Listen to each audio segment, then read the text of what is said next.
ಎಲ್ಲ ದಲಿತ ಬಂಧುಗಳಿಗೆ ನಮಸ್ಕಾರಗಳು. ನಾವು ಇದೇ ರೀತಿ ಪ್ರತಿಭಟನೆನ ನಿರಂತರವಾಗಿ ಮಾಡ್ತಾ ಬರ್ತಾ ಇದ್ವಿ. ಮೊನ್ನೆ SP ಆಫೀಸ್ ನಲ್ಲೂ ಮುಂಭಾಗದಲ್ಲಿ ನಾವು ಈ ಘಟನೆ ಕುರಿತಾಗಿ ಹೋರಾಟ ಮಾಡಿದಾಗ ನನಗೂ ಕೂಡ ಅವಕಾಶ ಸಿಕ್ಕಿತ್ತು.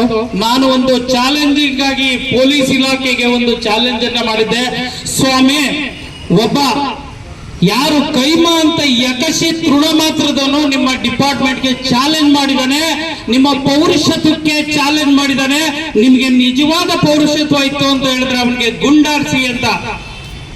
ಅದೇ ರೀತಿ ಎಷ್ಟೋ ನಮ್ಮ ದಲಿತ ನಾಯಕರನ್ನು ಕೂಡ ಆಗ್ರಹ ಮಾಡಿದ್ರು. ಬೆಳಕರಿ ಎಷ್ಟೊತ್ತಿಗೆ ನಮಗೆ ಒಂದು ಸುದ್ದಿ ಬರುತ್ತೆ, ಆರೋಪಿಗಳಿಗೆ ಗುಂಡು ಹೊಡೆದಿದ್ದಾರೆ ಅಂತ.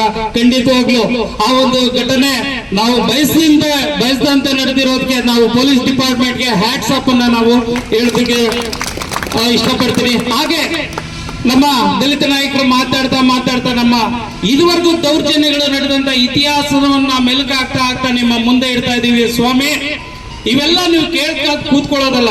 ಇನ್ನ ಎಷ್ಟು ಕಾಲ ಈ ಘಟನೆಗಳು ನಡೆಯುತ್ತೆ? ಇದಕ್ಕೆ ಅಂತ್ಯ ಯಾವಾಗ? ಎಲ್ಲದಕ್ಕೂ ಕೂಡ ಒಂದು ಅಂತ್ಯ ಇರಬೇಕು. ಆದ್ರೆ ದಲಿತ ದೌರ್ಜನ್ಯಗಳಿಗೆ ಯಾಕೆ ಅಂತ್ಯ ಆಗ್ತಾ ಇಲ್ಲ? ಈಗ ರೋಗಗ್ರಸ್ತ ಸಮಾಜ ಇದನ್ನ ನೋಡುವಂತ ರೀತಿ, ಎಲ್ಲೋ ದಲಿತ ಪರ ಶೋಷಣೆಗಳಾದಾಗ ಇಡೀ ಒಂದು ನಮ್ಮ ದಲಿತ ಸಮಾಜ ಮಾತ್ರ ಪ್ರತಿಭಟನೆ ಮಾಡ್ತಾ ಇದೆ. ಆದ್ರೆ ಉಳಿದಂತ ಯಾವ ಸಮಾಜನೂ ಕೂಡ ನಮ್ಮ ಜೊತೆ ಕೈ ಜೋಡಿಸ್ತಾ ಇಲ್ಲ. ಎಲ್ಲಾ ಸಮಾಜಗಳು ನಮ್ಮ ಜೊತೆ ಕೈ ಜೋಡಿಸಿದಾಗ ಮಾತ್ರ ಇವಕ್ಕೆಲ್ಲ ಒಂದು ಅಂತ್ಯ ಆಗುತ್ತೆ. ಮತ್ತೆ ಪೊಲೀಸ್ ಡಿಪಾರ್ಟ್ಮೆಂಟ್ ನಿಮಗೆ ನಿಮ್ಮ ಕರ್ತವ್ಯಗಳು ಏನಿದೆ, ಇದು ಒಂದು ರೀತಿ ಹೋರಾಟ, ಪ್ರಾಣವನ್ನ ಪಣಕ್ಕಿಟ್ಟು ನೀವು ಹೋರಾಟ ಮಾಡ್ತೀರಾ ಅಂತ ಹೇಳಿದ್ರೆ ಕೆಲಸ ನಿಮ್ಮದು ಒಂದು ಹೋರಾಟ ಇದೆಯಲ್ಲ, ಅದೇ ನಿಮ್ಮ ಕೆಲಸ. ನಾವು ಯಾವತ್ತು ನೀವು ಇದ್ದೀರಾ ಅಂತ ಒಂದು ಧೈರ್ಯವಾಗಿ ನಾವು ಬದುಕ್ತೀವಿ. ಇಂಥ ಘಟನೆಗಳಿಗೆ ನೀವು ಇತಿಶ್ರೀ ಆಡ್ಬೇಕು. ಮತ್ತೆ ನಮ್ಮ ಮಲ್ಲಿಕಾರ್ಜುನ್ ಅವರು ಹೇಳ್ತಾ ಇದ್ರು, ಯಾವುದೇ ಒಂದು ಅಪರಾಧ ಆದ್ಮೇಲೆ ಬಂದು ತನಿಖೆ ಕೈಗೊಳ್ಳೋದಲ್ಲ, ಒತ್ತಡಗಳನ್ನ ನಿಭಾಯಿಸುವಂತದ್ದಲ್ಲ, ಆಗುವಂತದ್ದನ್ನ ನಿಮ್ಮ ಡಿಪಾರ್ಟ್ಮೆಂಟ್ ಇದೆ ಸ್ವಾಮಿ, ಅಧಿಕಾರ ಇದೆ ಸ್ವಾಮಿ, ನಿಮ್ಮ ಹತ್ರ ಟೆಕ್ನಾಲಜಿ ಇದೆ ಸ್ವಾಮಿ, ಮತ್ತೆ ಯಾರೂ ಇರದಂತ ಬೇಹುಗಾರರನ್ನ ನೀವು ಹೊಂದಿದ್ರಿ ಸ್ವಾಮಿ. ಇಂಥ ವಿಚಾರಗಳ ಬಗ್ಗೆ ನಿಮ್ಮ ಬೇಹುಗಾರಿಕೆ ಏನಿದೆ ಅದು ಮತ್ತಷ್ಟು ಬಲವಾಗಬೇಕು.